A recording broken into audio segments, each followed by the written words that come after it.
Good morning students, कहता हूँ उम्मीद करता हूँ सभी अच्छे होंगे। देखिए, दूरी महत्वपूर्ण नहीं होती, महत्वपूर्ण होता है आपका पहला कदम। यदि मंजिल तक आपको पहुँचना है तो घर से बाहर निकलना होगा, और घर से बाहर निकलने के लिए आपको पहला कदम आगे बढ़ाना होगा। ये स्टूडेंट्स, जिनके अंदर या जिनके हौसले बुलंद होते हैं, जिनमें कुछ कर गुजरने की चाह होती है, उन्हें संघर्ष करना पड़ता है, अकेले लड़ना पड़ता है, लेकिन बाद में उनके पीछे काफिले होते हैं। आइए इन्हीं शब्दों के साथ आज हम इस चैप्टर का बहुत ही महत्वपूर्ण टॉपिक का अध्ययन करेंगे, जिसका नाम है साल्ट मीन्स लवण। हमने एसिड एंड बेसिस के प्रोसेस के माध्यम से लवण बनाया था, ये हम जानते हैं। तो देखिए लवण की डेफिनेशन क्या होगी, हम इसे कैसे डिफाइन करेंगे। ओके, आइए देखते हैं लवण क्या होता है। एसिड और बेसिस की रिएक्शन देखी थी तो साल्ट बनता था, है ना। क्या होता था? साल्ट बनता था। और इस प्रोसेस को हमने क्या नाम दिया था? याद करिए, न्यूट्रलाइजेशन। क्या नाम दिया था? न्यूट्रलाइजेशन मीन्स उदासीनीकरण क्रिया। ऐसे पदार्थ होते हैं जो उदासीकरण क्रिया के फलस्वरूप अम्ल और क्षार के आपस में क्रिया करने के दौरान बनते हैं। कैसे? सपोज डेट हमारे पास में, मैं अम्ल की बात करूँ, अम्ल मीन्स HCl हाइड्रोक्लोरिक अम्ल प्लस NaOH सोडियम हाइड्रोक्साइड या कास्टिक सोडा बोलते हैं इसको। ओके, ये अम्ल हुआ, ये क्षार हुआ। और याद रखना है दोनों ही स्ट्रॉन्ग, ये स्ट्रॉन्ग एसिड और स्ट्रॉन्ग क्षार है। ओके, तो अम्ल और क्षार जब आपस में क्रिया करते हैं तो उदासीनीकरण क्रिया के फलस्वरूप न्यूट्रलाइजेशन, कौन सी क्रिया होती है यहाँ पर? न्यूट्रलाइजेशन। ठीक है, तो क्या बनता है?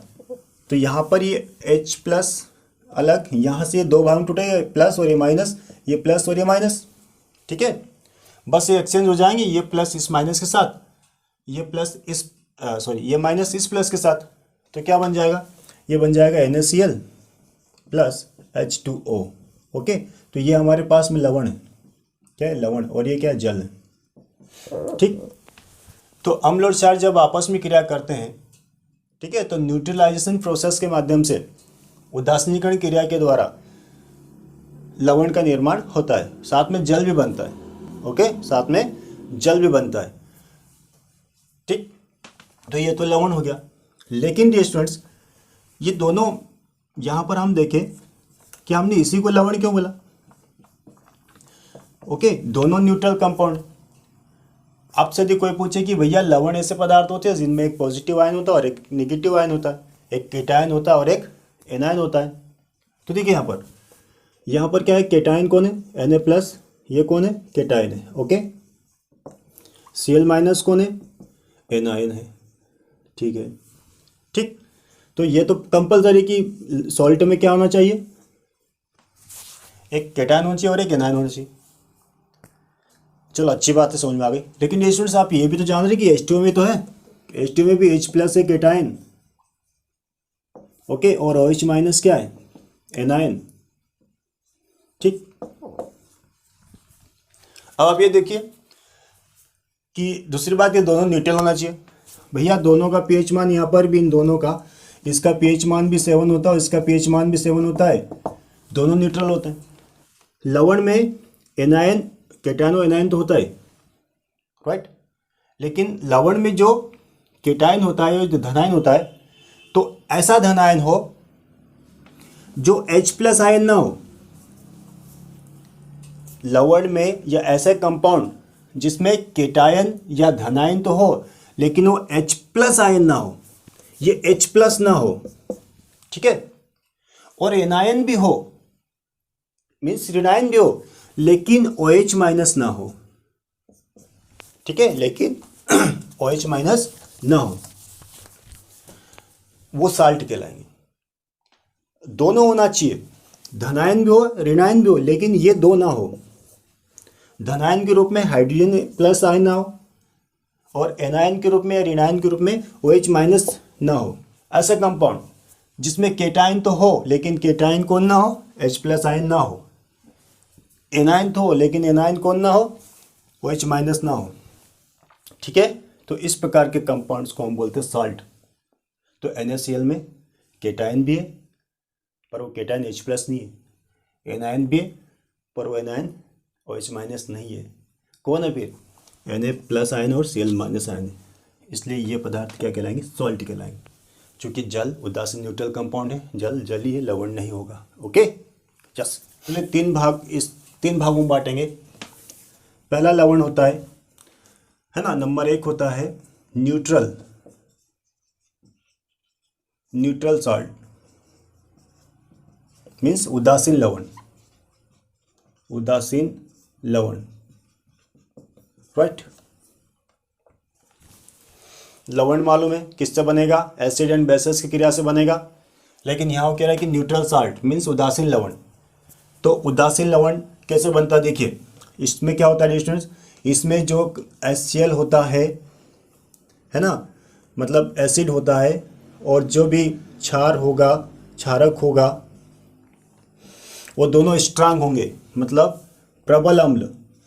ये होगा स्ट्रॉन्ग एसिड और ये होगा स्ट्रॉन्ग बेस।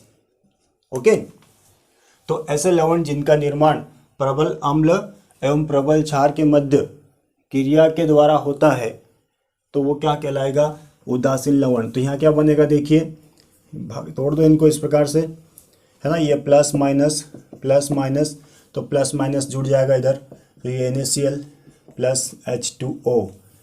तो ये वाला जो हमारे पास में लवण बनेगा ये कहलाएगा न्यूट्रल साल्ट।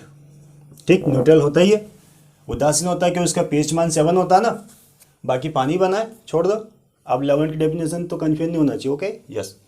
तो हम क्या कर रहे हैं कि ऐसे लवण जिनका निर्माण प्रबल अम्ल तथा प्रबल क्षारक के मध्य क्रिया के द्वारा होता है क्या कहलाता है? न्यूट्रल साल्ट कहलाता है। Is it clear? ओके। दूसरा कौन सा होगा? दूसरा होगा एसिडिक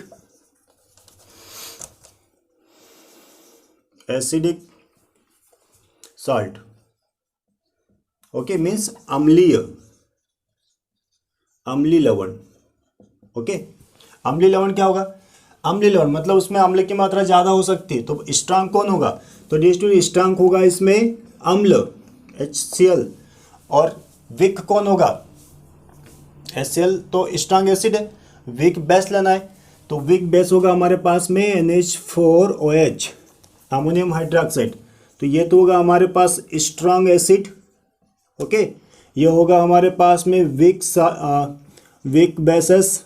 ओके, ये जब रिएक्ट करेंगे तो लवण तो बनेगा, सिंपल बात है। इसको यहाँ से तोड़ा, इसको यहाँ से तोड़ा, ये प्लस माइनस, ये प्लस और ये माइनस, अपोजिशन जो चार्ज होता है अपोजिट उसको मिला दो तो बन जाएगा हमारे पास में NH4Cl प्लस H2O।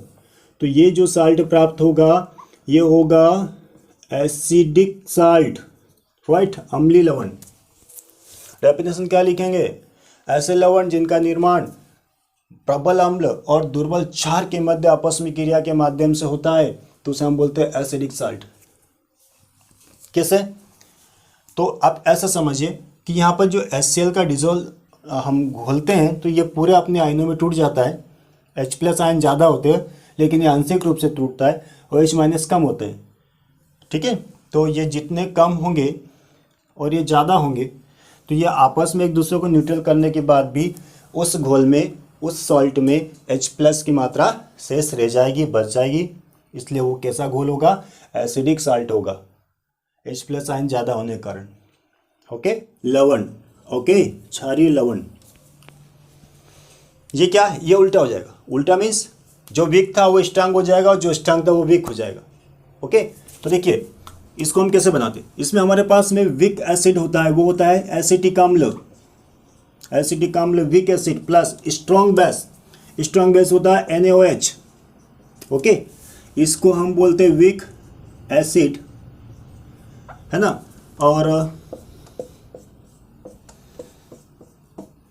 और ये होता है स्ट्रॉन्ग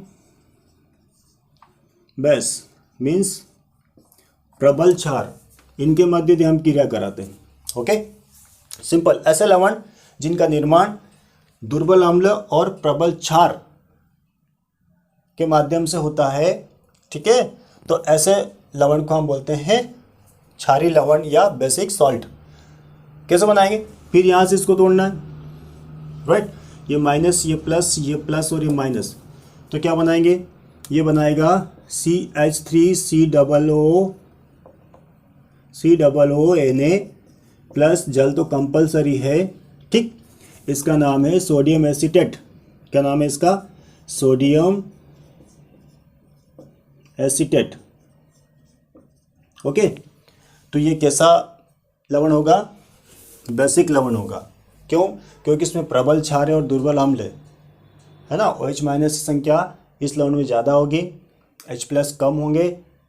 ये जब डिजोल्व होते टूटते हैं, आप आयनों में टूटते विभक्त होते हैं, तो इसका विखंडन कम होता है, इसलिए ये कैसा होगा, बेसिक लवण होगा। आई होप डियर स्टूडेंट्स, मैं उम्मीद करता हूँ आपको ये चैप्टर समझ में आएगा। ये टॉपिक लाइक शेयर और सब्सक्राइब करना ना भूलें। आपका एक लाइक और शेयर और सब्सक्राइब हमें एक हिम्मत दिलाता है आपके लिए कुछ और बेहतर करने।